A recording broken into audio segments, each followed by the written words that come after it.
IPhone, जिसको देखकर अच्छे अच्छों की लाल टपकने लगती है। हर नौजवान जिसको खरीदने की ख्वाहिश रखता है, वो एप्पल कंपनी का प्रोडक्ट है। और स्टीव जॉब्स एप्पल के फाउंडर थे। इसके साथ साथ वो एक ब्रिलियंट लीडर थे और अपनी फील्ड में टॉप पर थे। स्टीव जॉब्स एक हाईली सक्सेसफुल इंसान थे, लेकिन कामयाबी का ये सफ़र उनके लिए आसान न था। ये मकाम हासिल करने के लिए उनको कई मुश्किलात का सामना करना पड़ा। उनकी लाइफ में कई अप्स एंड डाउन्स आए। उन्होंने हज़ारों चैलेंजेस का सामना किया और उन चैलेंजेस का सामना कर कर ही, उन मुश्किलात को हरा कर ही वो उस मकाम पर पहुँचे कि उनके अल्फाज इतने कीमती हो गए कि दुनिया के बड़े बड़े लोग, बड़े बड़े मोटिवेशनल स्पीकर लोगों को उनकी एक 15 मिनट की स्पीच सुनने का मशवरा देते हैं। जी हाँ, एक 15 मिनट की स्पीच। आप में से कितने लोगों ने स्टीव जॉब्स की स्टैनफोर्ड कमेंसमेंट स्पीच देखी है? स्टीव जॉब्स जो एप्पल के फाउंडर थे, उनकी स्टैनफोर्ड वाली एक स्पीच है 20 मिनट की। अगर आप में से बाकी लोगों ने नहीं देखी है तो आई स्ट्रांगली रिकमेंड यू कि एक बार आप जा करके यूट्यूब पे वो ज़रूर देखें। तो अपनी उस स्पीच में वैसे तो उन्होंने बहुत सारी बातें कही और सारी ही कमाल की थी। आखिर क्या खास बात है इस स्पीच में? आखिर क्यों इस स्पीच को इतना हाईली रेट किया जाता है? ये सब आपको स्पीच सुनने के बाद ही पता चलेगा। स्टीव जॉब्स ने 2005 में स्टैनफोर्ड यूनिवर्सिटी में एक तारीखी स्पीच दी, जिसको लाखों लोगों ने सुना। स्टीव जॉब्स ने उस स्पीच में अपनी लाइफ की पूरी लर्निंग को बयान कर दिया। उन्होंने बताया कि इस मुकाम तक पहुंचने के लिए उनको किन किन चैलेंजेस का सामना करना पड़ा और किस तरह वो इतने कामयाब इंसान बने। तो अगर आप भी लाइफ में आगे बढ़ना चाहते हो, लाइफ में कामयाब होना चाहते हो, अपनी लाइफ का पर्पस जानना चाहते हो, आप जानना चाहते हो कि आपका इस दुनिया में आने का मकसद क्या है, तो ये स्पीच आपको लाजमी सुननी चाहिए।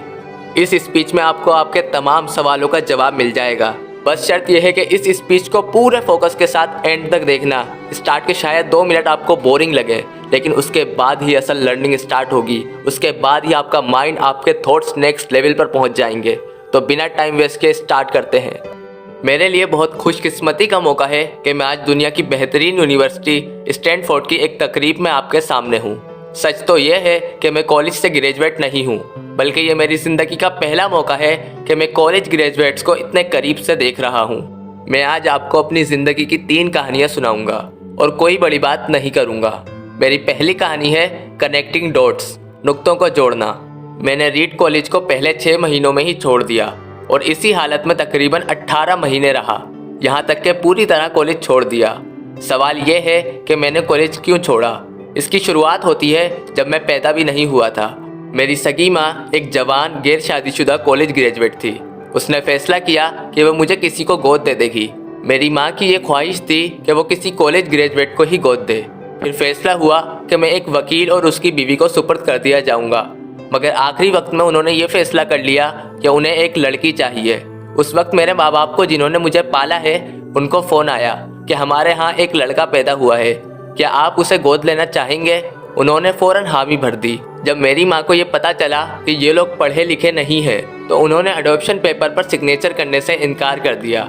लेकिन फिर इस शर्त पर मुझे उनको दिया गया कि वो मुझे कॉलेज भेजेंगे।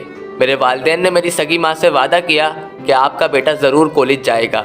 ये मेरी ज़िंदगी की शुरुआत थी और मैं यकीनन कॉलेज गया, मगर मैंने जो कॉलेज चुना वो स्टैनफोर्ड की तरह बहुत महंगा था और मेरे वालिदैन का सारा पैसा कॉलेज ट्यूशन फ़ी में चला जाता था। 6 महीने बाद मुझे इसमें कोई फ़ायदा नज़र नहीं आया। मुझे नहीं पता था कि मैं ज़िंदगी के साथ क्या करने जा रहा हूँ और कॉलेज मुझे किस तरह मदद करेगा, जबकि मैं अपने वालिदैन की पूरी उम्र की जमा पूंजी खर्च कर रहा हूँ। मैंने कॉलेज छोड़ दिया, सोचा जो होगा देखा जाएगा, और उस वक्त मैं बहुत परेशान था। लेकिन अब मैं जब पीछे पलट कर देखता हूँ तो मुझे लगता है कि मेरी ज़िंदगी का सबसे अच्छा फैसला कर चुका था। मेरा कॉलेज को छोड़ना मेरे साथ उन चीज़ों को छोड़ना था जिसमें मुझे कोई दिलचस्पी नहीं थी, और उन चीज़ों की शुरुआत थी जो मुझे बहुत पसंद थी। यह इतना आसान नहीं था। मेरे पास रहने के लिए कोई कमरा नहीं था। मैं अपने दोस्त के साथ ज़मीन पर सोता था और कोक की बोतलें जमा करके उनके बदले खाना खरीदता था, और साथ में पैदल चल के हर इतवार को एक मंदिर में अच्छा खाना खाने के लिए जाता था। यह मुझे काफ़ी अच्छा लगता था। मैं जिस राह कदम रख चुका था, अपने तजस्सुस और इज़्तिराब की वजह से जो कुछ मैंने किया वो मेरे लिए बहुत ही कीमती साबित हुआ। मैं उसकी आपको एक मिसाल देता हूँ। रीड कॉलेज मुल्क में कैलीग्राफी का बेहतरीन कॉलेज था। पूरे कैंपस में हर एक पोस्टर, हर एक ड्रॉर का लेवल बड़ी खूबसूरती से हासिल नक्श किया गया था।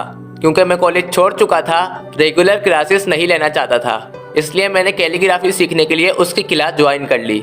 मैंने तय किया कि सब कुछ अच्छी तरह से सीखूंगा। ये तजुर्बा मेरे लिए बहुत ही खूबसूरत और अच्छा था। ये सब कुछ इतना अच्छा था कि इसे साइंस के तरीके से कैप्चर नहीं किया जा सकता। उस वक्त मुझे ज़रा भी उम्मीद नहीं थी कि मैं इन चीज़ों का इस्तेमाल अपनी ज़िंदगी में करूँगा। लेकिन 10 साल बाद जब हमने पहला मैकिंटोश कंप्यूटर बनाया तो उस वक्त ये सब काम आया। मैंने उसे मैक में डिज़ाइन कर दिया और मैक एक बड़ी खूबसूरती से टाइपोग्राफी का पहला कंप्यूटर बन गया। अगर मैंने कॉलेज में दूसरी क्लासेस छोड़कर कैलीग्राफी ना सीखी होती तो मैक कभी खूबसूरत फ़ॉन्ट और बनावट के साथ वजूद में ना आया होता। और चूंकि विंडोज़ ने इसे कॉपी किया, शायद वो पर्सनल कंप्यूटर आज ना होते जो वो आज है। अगर मैंने उस वक्त कॉलेज ना छोड़ा होता तो शायद ये खूबसूरत कंप्यूटर अपनी बनावट से महरूम होते। यकीन करें, कॉलेज के ज़माने में मुस्तकबिल को देखकर इन नुक्तों को समझना नामुमकिन था, मगर 10 साल पीछे जाकर इनको देखकर ज़िंदगी के नुक्ते वाज़े हो जाते हैं। यकीनन आप फ्यूचर में जानकर कभी भी डॉट्स को कनेक्ट नहीं कर सकते। आप सिर्फ पास देखकर ही डॉट मिला सकते हैं। इसलिए आपको यकीन करना होगा, अभी जो भी हो रहा है वो आगे चलकर फ्यूचर में ज़रूर कनेक्ट हो जाएगा।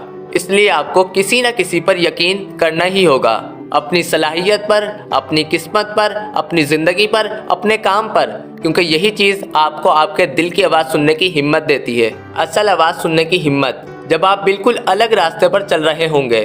That will make all the difference. मेरी दूसरी कहानी प्यार और नुकसान की है। मैं बहुत खुशकिस्मत था। मैं जिस चीज़ को चाहता था वो मुझे मिल गई। वोज़ और मैंने अपने वालिदैन के गैराज से 20 साल की उम्र में एप्पल की शुरुआत की। हमने दिन रात एक कर दिए और बहुत मेहनत की, और एप्पल को हम दोनों ने 10 साल में $2 बिलियन और 4000 लोगों की कंपनी बना दिया। हमने सबसे खूबसूरत इजाद मैकिंटोश को पेश किया। लेकिन मैं जब 30 साल का हुआ तो मुझे मेरी अपनी ही कंपनी से फारिग कर दिया गया। आप अपनी ही बनाई हुई कंपनी से कैसे निकाले जा सकते हैं? खैर, जैसे जैसे कंपनी ने तरक्की की, मैंने एक बहुत ही काबिल इंसान को अपने साथ मिलाया। मैंने सोचा कि वो मेरे साथ मिलकर कंपनी चलाएगा। पहले 1 साल सब कुछ ठीक रहा, लेकिन फिर कंपनी के मुस्तकबिल प्लान को लेकर हमें इख्तिलाफ होने लगा। जब ये सब हुआ तो कंपनी के बोर्ड ऑफ डायरेक्टर उसके साथ हो गए और मुझे 30 साल की उम्र में कंपनी से निकाल दिया गया। यकीन जानिए, सब लोगों के सामने निकाला गया। जो मेरा सब कुछ था वो सब चला गया। ये बहुत ही दर्दनाक था। शुरू में कुछ महीनों में मुझे कुछ समझ नहीं आ रहा था कि मैं क्या करूं। मैं खुद को बिल्कुल नाकाम समझ रहा था। मैंने डेविड पैक और बॉब नोइस से मुलाकात की, उनसे माफ़ी मांगी। ये एक शर्मसार नाकामी थी और मैंने सब कुछ छोड़कर भागने का भी सोचा। लेकिन फिर मुझे एहसास हुआ कि मैं जो काम कर रहा हूँ उसके लिए पुरजोश हूँ। मुझे अभी वो चीज़ें प्यारी थी जो मैंने की थी। एप्पल में जो कुछ भी हुआ था उससे मेरे जोश में ज़रा भी कमी नहीं आई। मुझे रिजेक्ट तो कर दिया गया, मगर मुझे अपने काम से अभी भी प्यार था। इसलिए मैंने फिर से शुरुआत करने की सोची। मैंने तब नहीं सोचा था, लेकिन अब मुझे लगता है कि मुझे एप्पल से निकाले जाने से बेहतर कोई और चीज़ हो ही नहीं सकती थी। कामयाब होने की वजह से फिर से आगाज़ करना बहुत हल्का सा लग रहा था। मैं बिल्कुल फ्री महसूस कर रहा था। इसलिए मैं ज़िंदगी के सबसे क्रिएटिव पीरियड में चला गया। अगले 5 सालों में मैंने नेक्स्ट दूसरी कंपनी पिक्सर की बुनियाद डाली। इसी दौरान मुझे एक लड़की से प्यार हो गया जो कि आगे चलकर मेरी बीवी बनी। पिक्सर आगे बढ़ी और दुनिया की सबसे पहली computerised animated film toy story बनाई। पिक्सर अब दुनिया में सबसे कामयाब एनिमेटेड स्टूडियो है।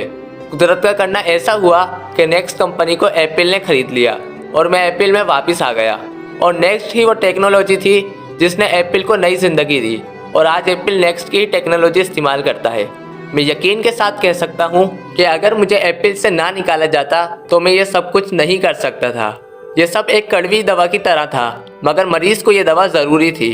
कभी कभी ज़िंदगी आपको इस तरह ठोकर मारती है, मगर तुम खुद पर यकीन रखो और हिम्मत मत हारो। मैं यकीन के साथ कह सकता हूँ, जो चिंगारी मुझे रुकने नहीं देती थी वो ये कि जो मैं करता था उससे मुझे मोहब्बत थी और मुझे वो करने में मज़ा आता था। तुम्हें ढूंढना पड़ेगा उस काम को जिससे तुम्हें प्यार है। जितना प्यार ढूंढना ज़रूरी है उतना ही उस काम को ढूंढना ज़रूरी है जिसे करने में आपको मज़ा आता है। तुम्हारा काम तुम्हारी ज़िंदगी का एक बड़ा हिस्सा लेगा। खुश और मुतमईन रहने का सिर्फ एक ही तरीका है, वो काम करो जिसे तुम सच में अजीम समझते हो। और अजीम काम करने का वाहिद रास्ता यही है कि वो काम करो जिससे तुम्हें प्यार हो, जिसे तुम्हें करने में मज़ा आए। अगर आपको वो काम अभी तक नहीं मिला तो रुको मत, उसकी तलाश जारी रखो। जैसा कि दिल से जुड़ी हर चीज़ में होता है, और वो जब भी आपको मिलेगा आपको पता चल जाएगा, और जैसा किसी एक अच्छे ताल्लुक में होता है वो वक्त के साथ साथ और भी अच्छा होता चला जाएगा। इसलिए अपनी तलाश जारी रखो, रुको मत। मेरी तीसरी कहानी है मौत के बारे में। जब मैं 17 साल का था तो मैंने किसी जगह पढ़ा था कि हर दिन ऐसे जियो जैसे तुम्हारी ज़िंदगी का ये आखिरी दिन हो, और यकीनन ये किसी दिन सच साबित हो जाएगा।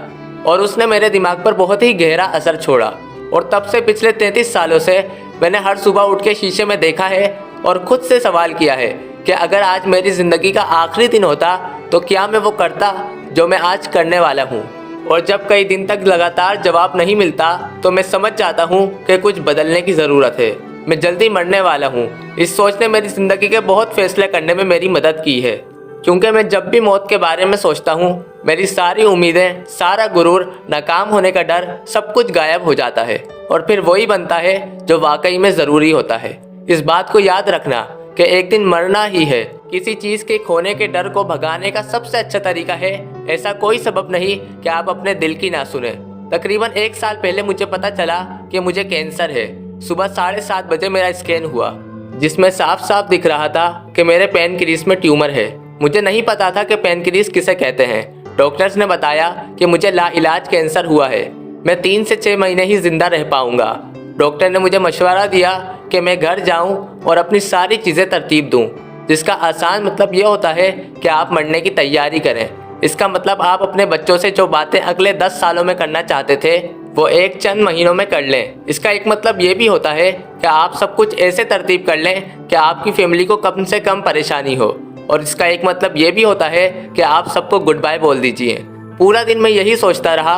उसी शाम मेरा बायोप्सी हुआ, जिसमें उन्होंने मेरे हलक से एंडोस्कोप डाला, मेरे पेट और मेरी अंतड़ियों से गुजरती हुई एक सुई मेरे पैनक्रियास में डालकर मेरे ट्यूबर से कुछ सेल निकाले।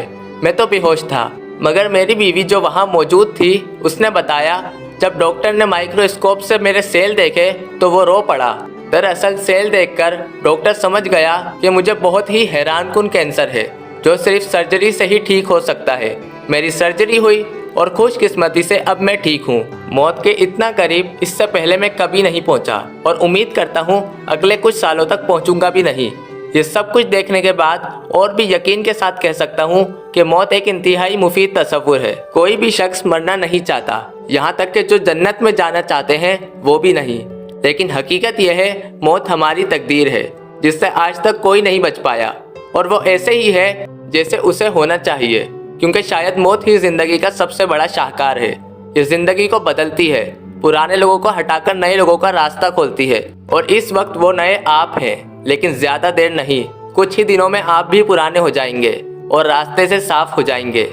इतना ड्रामेटिक होने के लिए माजरत खुआ हूँ, मगर सच में यही हकीकत है। आपका वक्त बहुत कीमती है, इसलिए इसे किसी दूसरे की जिंदगी समझकर ज़ाया ना करो।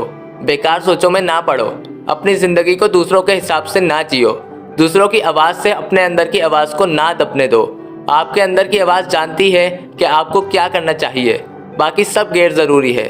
बेहतरीन ख्यालात को अपना साथ दीजिए और बेहतरीन ख्यालात की तलाश में रहें। मैं जब नौजवान था उस वक्त एक बेहतरीन रिसाला द होल अर्थ कैटलॉग हमारे ज़माने का बाइबल हुआ करता था। उस रिसाले को स्टीवर्ट ब्रैंड नामी शख्स ने निकाला था, जो यहाँ मेनलो पार्क से दूर नहीं है। उसने उस रिसाले को नज़मनुमा बनाया हुआ था। यह 1960 की बात है। पर्सनल कंप्यूटर से पहले वो बनाया जाता था। वो उस ज़माने में गूगल जैसा था। गूगल बनने से 35 साल पहले वो रिसाला एक मिसाली अच्छी तरह डिज़ाइन रहता था। स्टीवर्ट और उसकी टीम ने द होल अर्थ कैटलॉग के कई इश्यूज़ निकाले, और जब उन्होंने इशू निकाला, यह 1970 की बात है, और उस वक्त मैं आपकी उम्र का था। उसके फाइनल इशू के कवर के पीछे एक तस्वीर थी, जिसके नीचे कुछ अल्फाज थे, स्टे हंग्री स्टे फूलिश, भूखे रहो बेवकूफ़ रहो। यह उनका आखिरी पैगाम था, स्टे हंग्री स्टे फूलिश, और मैं इसे अपने लिए ही समझता था। अब तुम ग्रेजुएट होकर नई ज़िंदगी शुरू करो। मेरी आपसे भी यही ख्वाहिश होगी, स्टे हंग्री स्टे फूलिश। आप सबका शुक्रिया। तो दोस्तों, ये थी स्टीव जॉब्स की वो तारीखी स्पीच। कोई 3 सबक जो इस स्पीच से आपने सीखे हों, कमेंट में ज़रूर बताइएगा। अगर ये स्पीच आपको समझ में नहीं आई तो दोबारा सुने, उस वक्त तक सुने जब तक आपको आपके सारे सवालों के जवाब न मिल जाएं। आई होप कि आज की वीडियो आपको पसंद आई हो। अगर इस वीडियो ने आपकी लाइफ में थोड़ी सी भी वैल्यू ऐड करी हो तो वीडियो को लाइक कर दें और चैनल को सब्सक्राइब कर दें। मैं मिलूंगा आपसे नेक्स्ट वीडियो में, तब तक के लिए अल्लाह हाफिज़।